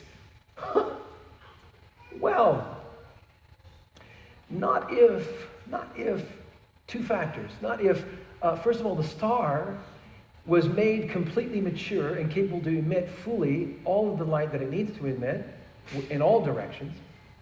But what if, indeed, at point zero of creation, when God created the heavens, what if when he created the heavens, that in that instant, that there was such a gravitational force, that there was such an intensity of shift physically, that even if he had the present laws of physics imposed at that time, which we don't know, maybe he didn't. Like he can manipulate the quarks, it's very, very possible he can manipulate the speed of light. And the bottom line is it's absolutely scientifically reasonable that at the instant of creation, that time was at a different rate such that the light, no matter how far it was, would have sufficient time to reach. Not even to mention the fact that he could have just simply created the light expanse to its fullest extent already. There's absolutely no ground for arguing because it assumes the most ridiculous. And that is that, okay, we grant that God created special and that he created Adam fully functional, but we cannot grant that he created a star with light, or a star so far, and the light reaching us at the same time. That's foolishness to say that the star had to first explode and that it had to emit the photons from the inside of that combustion and had to fly billions of light years before it reached us. Well, that's cherry picking what you will accept and won't. You either accept that God created, and if you accept he created, then the reality is it's obvious in every other corner. He created mature. Did he use physics by altering the speed of time? By altering the speed of light? Possibly. I just think it's a moot point. Does that make sense? But as far as dating, was there another question on dating? Dating the earth or... Something about carbon-14. Carbon-14. Which reliability. Could I throw that in there? Carbon-14. Okay, so carbon, well, it's carbon dating. Carbon-14 is actually an isotope that you actually measure, that you want to measure for carbon dating. But the point of carbon dating is this. Let me try to make this simple. It's not so simple, but let me try to make it simple. So carbon dating, first and foremost, cannot be done on anything but a living organism that has died. You could do it on a living organism if you want. You're not going to find good results. But the idea is that it has to come from something living because it's carbon. So you don't use carbon dating for rocks. And I've seen ridiculous reports like the age of the earth is so long, 4.7 million years or billion years because, and they throw out carbon dating. Okay, carbon dating is an isotope method of dating. Isotopes are where you basically take a full, mature, functioning atom, and the isotope of that is a mutation of it through a period of its what's called lifetime. And you take the half-life of that. The half-life is where certain electrons will leave, and it changes the symmetry of the atom. It changes the isotope of the atom, the isometric of it. And at the half-life, it's always consistent. It's like clockwork in our time-space continuum that we know now. So it's like clockwork. It's like clockwork. Here's the fascinating thing. The half-life of carbon is 3,640 some years. So if you use carbon dating, there's absolutely zero possibility you could date it older than 3,600 years. So put away the nonsense about carbon dating giving us millions or even billions. Nonsense. So you follow me on that? Let me give you one example. One time, just down by where we live on the coast of California, there was a seal that had died, and it was there for a few days. And they thought, let's test and do a carbon date on this just to see if our methodology is good. They tested this silly seal that still had, warmth almost in its flesh. And the seal dated 3,000 years old. And you're like, what? How can you do that? This is not reliable. So I've got to do this, okay? There's this little thing you've got to know about dating. When we talk about dating, even if this time-space continuum is consistent in our realm of attempting to, date back age of things, you got to know there's three things I would ask you to take to heart. These three things constitute any real science about trying to extrapolate time past. Number one is concentration. Number two is rate. And number three, so now let me explain what those are first. Concentration, when you deal with an isotope, like even if you deal with rocks, with potassium argon dating, you're looking at the concentration of the potassium argon combo inside of a rock. If you're looking at that, now that can go back potentially thousands of years. So if you're looking at that, the point is, what is the concentration at point zero? What is the concentration at point zero? We don't know.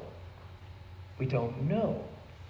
So if you do some kind of a potassium argon dating and say, well, based upon the isotope of potassium argon, and I see the depletion is at this level, I'm going to extrapolate that it's this old. But what you fail to understand is what you're assuming is at that point, that point zero was at a concentration of zero. And that's a fallacy. In fact, it's never seen. Now, the second thing I said is the rate. You're assuming that the rate stayed the same, and it's constant. And you don't even have to mess with space-time continuum issues. You don't have to mess with the speed of light or the speed of time. All you have to know is that, look, the rate based upon environmental factors, namely like chemical leaching or seasons, could actually influence the rate of an isotope, of its mutation. So now you're subject to all kinds of factors, and that's the third point. So the first is concentration, second is rate, and the third is what's called transience. When you get a transient, what that means is that something happened unexpected and unknown to the experimenter that interfered with what we call the stability of the experiment. It interfered in the environment. You know, when you do something in the lab, it's got to be carefully washed, and the environment has to be perfectly cleaned, removing all outside influences so you get proper results. Well, when you're testing things that have been outside for thousands of years, you don't know what kind of transients come along. And chemical leaching, by the way, is where you have one substance, sometimes a substrate, some kind of chemical compound, that comes in close proximity to another, and it can actually leach at different rates depending on different concentrations. And that can change. It can change with tides, it can change with climate, it can change with catastrophes. When Mount St. Helen blew, all kinds of isotopes were created in a matter of days. So that trees at Spirit Lake, trees were found to be polystrate fossils. They crossed boundaries of multiple layers of the Earth lithosphere, and they were testing these things with isotopes, and the isotopes were dating thousands of years. And they were alive days ago. So all of those things, for instance, all of those really throw into question any kind of authority on the basis of science and empiricism to say that anyone can tell you how old something is. In the end, I don't agree that paleontological dating methods are empirical science. They are purely projections, extrapolations, and they're driven by a worldview. And the size of the grant. That's exactly right. Yeah. I hope that was helpful. I mean, that was good. Okay, what time is it? Oh, we have plenty of time. You guys good? I mean, you guys are amazing. I've seen a few people get up to go to the bathroom, by all means, but if you're good, I got more questions. You guys asked them. You guys good? All right. You guys are amazing. Like, this doesn't happen in California. Or in Idaho time. Time is relative. And so Idaho time is different. We do have to put it in. No, it's right. Okay. All right. Pastor Manny, let's get to it. Would you please comment about the monkey trials, the Scopes trial, how it has impacted our society and schools? Very good question. So there was a debate that took place in the 1920s that dealt with evolution in the public schools.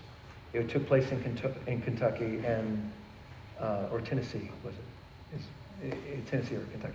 And the main point of the Scopes trial, if you're not familiar, is that Scopes was a school teacher, and the issue was that he wanted to teach evolution, and he was being denied. And that was being so then basically that went all the way to public. First of all, it was a PR issue more than a court issue, but it became a legal matter where the Americans at the time were saying that this is not true, and we don't want this being taught to our children. I think we could understand that. The counter was, well, no, this is science. And so again, here we go with the warfare continuing, though they disclaimed that there was a warfare, but that was only strategy. That was only the attempt to disarm the main and obvious elephant in the room. The elephant in the room was simply that, look, the reality is this is a warfare you have on Christianity. This is not true science. This is a worldview you're imposing on our families and our nation. And the consequence of that was unfortunate, very unfortunate, because, well, of course, God is sovereign, and He willed to teach us a lesson. But effectively, in the Scopes trial, the evolutionists won, and that was where the first stronghold took place in our public education system to begin pushing this dogma of evolution, and it has continued very strong. Now, the impact it has had, I think, is incalculable. I think the impact it has had has been, in number one, not in the progress of science. I would say first and foremost, not one scientific discovery, and I say this with great confidence, not one genuine scientific discovery has ever resulted from the theory of evolution. There have been all kinds of postulates and all kinds of other concepts, but everything, even down to the dealing with genuine, real vaccines and dealing with medicine. In biology, evolution has not contributed to the development of these things. The question was raised the other day, and I actually believe that if we had still predominantly a Christian worldview in the sciences, I believe we would be far more advanced in medicine by now. But it's because of evolutionary dogma, it actually sets us back. Someone came to me once and asked, well, then how, and this was, I did really quick. I was doing a creation conference once, and a man was a professor of biology in the conference, and he was an atheist. But he came just to hear what I had to say. He was a heckler. So he literally, in one of my, I'm going over some of the detail, and I won't take the time to go over what, but he basically raised up and says, but why is that? Why is that an enigma? Because I pointed out that this is an enigma to naturalists. And he says, but why, and so the point is he stood up and he ended up leaving right in front of everybody, stood up and walked out in a huff and puff. I invited him back and I said, I'm really sorry you're offended, sir. Would you mind to give me your email and I'll email you and we can talk offline. He was so stunned, he turned red, he turned around and came back in a rush and he wrote it on a napkin and kind of threw it at me and he left. And I called him and he was the kindest guy on the phone. He said, I can't believe you called me. Anyway, all that to say, I've dealt with these challenges, and my point is simply this, that there have been no advances in science on the basis of evolution. In fact, the issue that was raised to me was, well, what about how there's variation that takes place with viruses? Doesn't that prove evolution? One virus will come and it infects and then suddenly it mutates and it changes into something else. And doesn't that prove evolution? I said, no, actually it disproves evolution in some way, in this way. Because what it's showing you is that no new information was created. And it's showing you that the virus itself did not become a new species. It's demonstrating that it operates within the confines of what is called a genetic capacity. And what happens when a virus mutates and becomes immune to an inoculation? You know what happens when a virus does that and becomes immune to it? What happens is actually it loses traits. It doesn't gain them. And let me give you an example. This is how the example works so you can see how it loses traits and then it survives. Anyone ever heard of being lactose intolerant? Right? So you take dairy and it messes with your gastrointestinal system, right? Well, lactose intolerant, is that is that something that is an advance of biology, or is that something that's actually a defect, an allergy, something that goes wrong inside? It's the going wrong, right? You know what happens with lactose intolerance? The person who is lactose intolerant has lost the enzymes that are designed to break down the molecules that are found in dairy products. So with the absence of the enzyme, now the body can't break it down naturally. But now I'm going to illustrate how that demonstrates the point of mutation is not proving evolution. Watch. What if that milk compound was actually a poison? Then the ones who are lactose intolerant would be the only ones to survive. But how did they survive?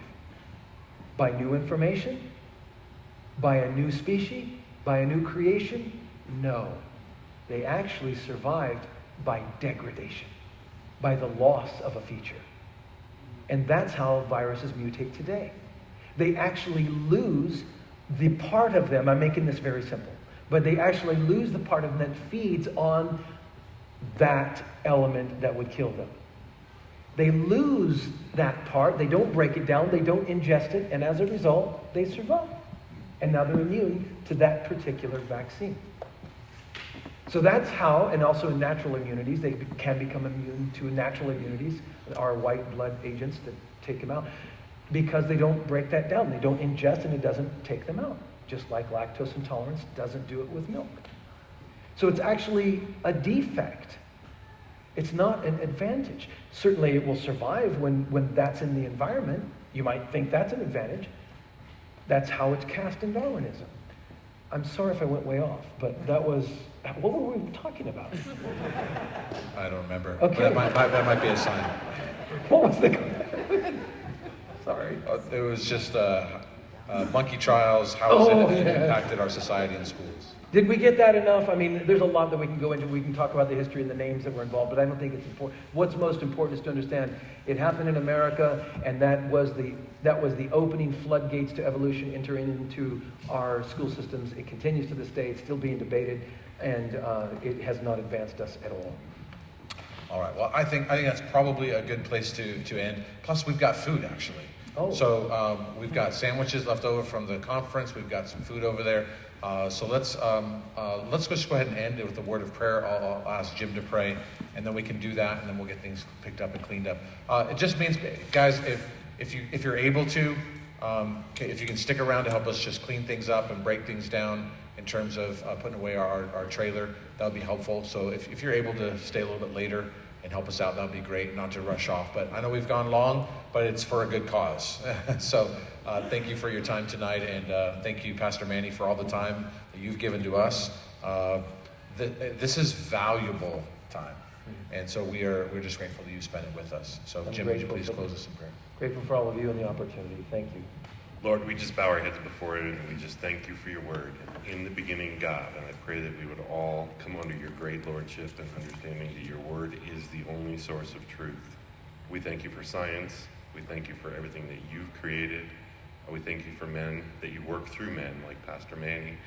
I would pray, Lord, that as we go out this evening, you'd give us safe travel, that we would be energized through this discussion and desire to seek you more. In Jesus' name, amen.